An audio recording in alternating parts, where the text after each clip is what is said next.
दोस्तों मैंने आप लोगों को पॉलिटिकल साइंस का पहले ही माइनर पेपर का सारा सिलेक्टेड क्वेश्चन ऑलरेडी मैंने प्रोवाइड कर चुका हूं और कुछ क्वेश्चन का मैंने आप लोगों को यूट्यूब में आंसर भी बताया हूं। बाकी सारा क्वेश्चन का जो सिलेक्टेड क्वेश्चन का आंसर चाहते हैं तो उसके लिए आपको प्ले स्टोर से मिसाइल क्लासेस के आपको डाउनलोड करना है और जैसे डाउनलोड करेंगे सारे क्वेश्चन को मेरे दोस्तों आप लोग इजिली से वहाँ पे सारे लॉन्ग सारे ऑब्जेक्टिव सारे सब्जेक्टिव क्वेश्चन को इजिली से वहाँ पे देख सकते हैं आप लोग। ठीक है, तो उसी के अकॉर्डिंग जो आप लोगों का अभी एग्जाम होने वाले हैं हमारे पॉलिटिकल साइंस का माइनर पेपर का, इसमें most expected question objective subjective मतलब फुल आप लोगों के सामने एक सेट लेकर आया हूं। आप लोगों को अच्छी तरह से हूबहू मेरे दोस्तों आपके पेपर में वैसे ही आएगी, इसलिए आप लोगों को सही ढंग से इस क्वेश्चन को देखना है।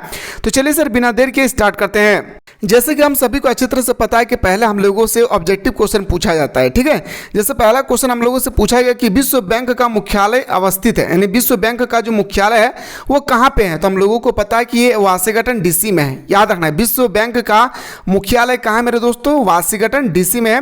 इस चीज को ख्याल रखिएगा, पहले कई बार ये क्वेश्चन ऑलरेडी पूछा जा चुका है। फिर आता हूं सर अगला क्वेश्चन अगर आपसे पूछा जा सकता है, अंतर्राष्ट्रीय मुद्रा कोष की स्थापना कब हुई है। आपसे पूछा जाएगा IMF इंटरनेशनल मनी फंड की स्थापना आखिर हुई कब है, ये आपसे पूरा यहाँ पे अच्छी तरह से पूछा गया है, तो पूरा डेट याद रखिएगा। एक्चुअली मेरे दोस्तों जो हमारा IMF है ना, इसकी स्थापना जो है वो बहुत इंपॉर्टेंट क्वेश्चन है। ये जो स्थापना होती है ना ये 1944 में हुआ था। ठीक है, ब्रूड सम्मेलन के माध्यम से। लेकिन अगर मैं बात करूं इसका जो एग्जामिनर इसका उत्तर देती है वो पूरा उत्तर आप लोग याद रखिएगा 27 दिसंबर, क्या याद रखना है 27 दिसंबर 1945, पूरा डेट याद रखिएगा। ठीक है, चलिए सर अगला क्वेश्चन पे चलते हैं। क्वेश्चन नंबर नेक्स्ट है, वर्ष 1929 में किसान आंदोलन, हर हाल में आपके पेपर में किसान आंदोलन से संबंधित क्वेश्चन पूछेगा ही पूछेगा, इस चीज को ख्याल रखिएगा। तो वर्ष 1929 में किसान आंदोलन कहां से प्रारंभ हुआ था, तो बताएंगे सर बिहार से। ठीक है, और बिहार में मेरे दोस्तों चंपारण आंदोलन 1917 में होती है हमारा चंपारण आंदोलन। और एक चीज याद रखिएगा मेरे भाई 1918 में होता है हमारा खेड़ा आंदोलन, इस चीज को भी ख्याल रखना है। अगला क्वेश्चन पे आता हूं सर, वैश्वीकरण जो है, वैश्वीकरण आपसे पूछा गया कि वैश्वीकरण में भारत में वैश्वीकरण कब प्रारंभ हुआ। आपसे पूछा गया कि भारत में वैश्वीकरण की शुरुआत आखिर कब मानी जाती है। तो भारत में जो हमारा वैश्वीकरण है ना मेरे दोस्तों वो मानी जाती है 24 जुलाई 1991 में। कब माना जाता है मेरे भाई, तो बताएंगे सर 24 जुलाई 1991 में माना जाता है। और हाँ याद रखिएगा सेमेस्टर 2 की तैयारी आप लोग बेहतरीन तरीके से करना चाहते हैं तो प्ले स्टोर से मिसाइल क्लासेस के आपको डाउनलोड करके हमारे साथ मई महीना का फर्स्ट सप्ताह से ही आप लोग हमारे साथ ऑनलाइन क्लासेस में जुड़े रहेंगे, जहां पे सभी सब्जेक्ट की बेहतरीन तरीके से तैयारी घर बैठे बेहतरीन तरीके से नोट्स प्राप्त कर सकते हैं। ठीक है, तो देखिए अगला क्वेश्चन है कि कब भारत विश्व व्यापार संगठन का अंग बना। तो भारत विश्व व्यापार संगठन का अंग तब बना था जब विश्व व्यापार संगठन की स्थापना हुई थी। तो कब हुआ था, तो बताएंगे सर 1 जनवरी 1995 में।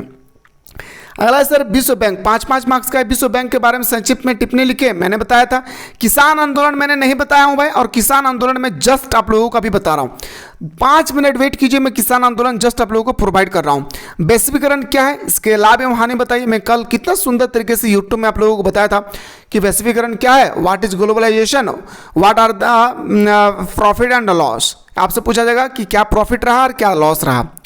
अगला पूछा जाएगा विश्व व्यापार संगठन क्या है, इसके उद्देश्य एवं लाभ के बारे में चर्चा कर रहे हैं। 15 मार्क्स का वाला क्वेश्चन है।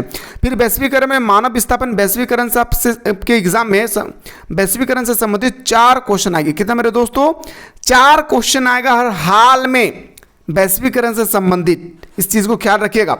देखिए अगला क्वेश्चन है सर कि वैश्वीकरण की व्याख्या करें, अंतर्राष्ट्रीय संबंधों को वैश्वीकरण ने कैसे प्रभावित किया, ये करना है।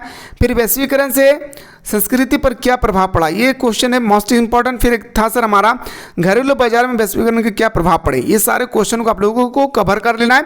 ऑलरेडी में जो हमारे एप्लीकेशन से स्टडी कर रहे हैं उन लोगों को पता होगा, मैंने आप लोगों को सारी चीज़ बता चुका हूँ।